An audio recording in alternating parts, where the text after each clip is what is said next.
Try that word again. A glimpse into the olden days, back when we all met together here. Don't worry, we'll do it again soon. We're going to read chapter 8 of Lemony Snicket's The Bad Beginning. Klaus stayed up all night reading, which was normally something he loved to do.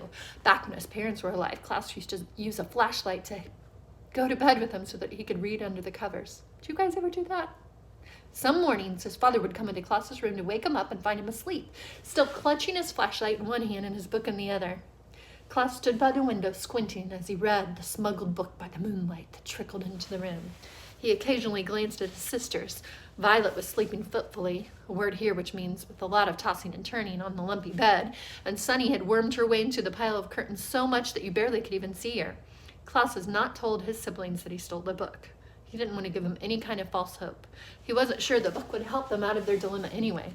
The book was long and really hard to read, and Klaus became more and more tired as the night went on until finally his eyes would close. He found himself reading the same sentence over and over again, trying to get his brain to wrap his mind around it. But then he would remember the way the hook hands of Count Olaf's associate had glinted in the library, and he decided he was going to find a solution to this problem. By the time the light outside grew gray with the approaching dawn, Klaus had found out that he needed to know, and his hopes rose along with the sun. Finally, when the first few birds began to sing, Klaus tiptoed to the door of the bedroom and eased it open quietly, carefully not to wake the restless Violet or Sunny, who was still sleeping. And then he went to the kitchen and he sat and he waited so that he could speak alone to Count Olaf. Klaus is pretty brave, isn't he? He didn't have to wait long before he heard Count Olaf tromping down the stairs. When he walked into the kitchen, he saw Klaus sitting at the table and he smirked. "Hello, orphan. You're up very early." Klaus's heart was beating fast, but he felt calm on the outside, as if he had a layer of invisible armor. "I've been up all night reading this book," he said, and then he put it down. "And I learned a lot of interesting things," he said. Count Olaf had taken out a bottle of wine to pour himself some breakfast, and the word nuptial was on the book. And nuptial meant relating to marriage. "I know what that word means," Count Olaf growled. "Where did you get that book?" "From Justice Strauss's library. But that's not important. What's important here is that I found out what your plan is." "Is that so?" Count Olaf said, with his one eyebrow raising. "What is my plan then, you little runt?" Klaus ignored the insult and opened the book to where one of the scraps of paper is marking his place. "The laws of marriage in this community are very simple. The requirements are as follows: the presence of a judge, a statement of I do by both the bride and the groom, and the signing of a document in the bride's own hand.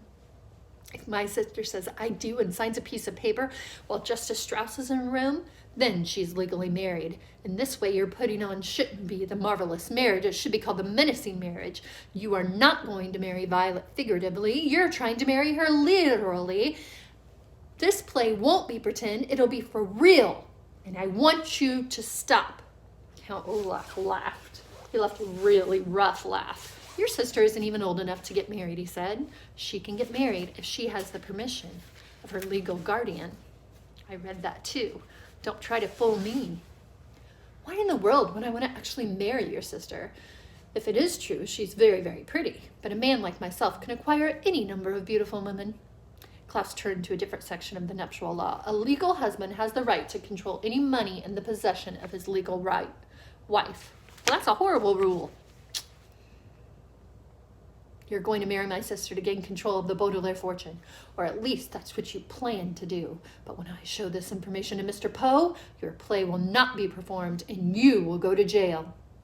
So I already see a flaw in his plan. Do you guys see a flaw in the plan? If he knew and he wanted to go see Mr. Poe, why is he telling Count Olaf that he had it figured out? Because then you know Count Olaf's going to try to stop him. Oh, Klaus.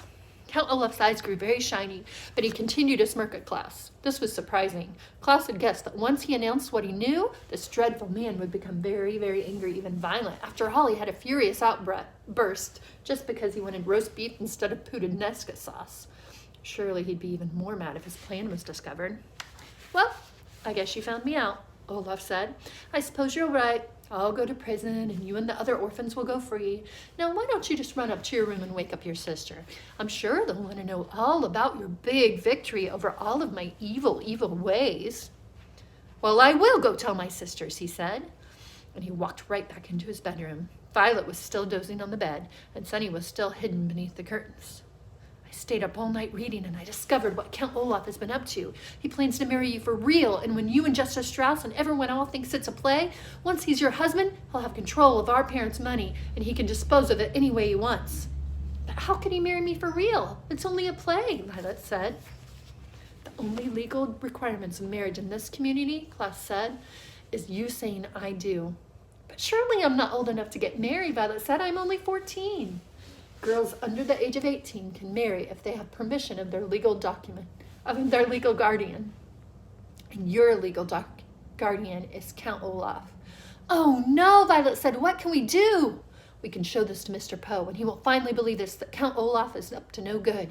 Quick, get dressed when I wake up Sonny, and we can be at the bank by the time it opens. Violet, who usually moves very slowly in the morning, nodded and immediately got out of bed and went to the cardboard box to find some proper clothing. Klaus walked over to the lump of curtains to wake up his younger sister. Sonny, he called out, and then he put his hand right where Sonny's head had been. Sonny! But there was no answer. Klaus called out Sonny again, and he pulled away the top fold of the curtains to wake up the youngest Baudelaire child. Sonny! For underneath the curtain, there was nothing but another curtain, and he moved aside all the layers, and he all of a sudden realized that Sonny was nowhere to be found. Sonny!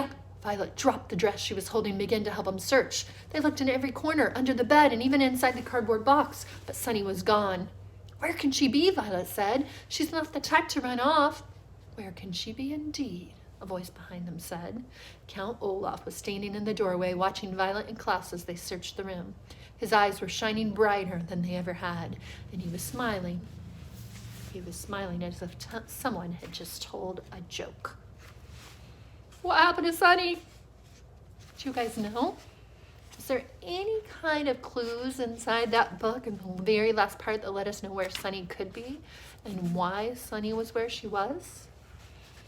We'll have to find out tomorrow. Chapter 9 is tomorrow. Hey, I miss you guys. I hope you're having fun with chapter book. I can't wait till we're all here together again.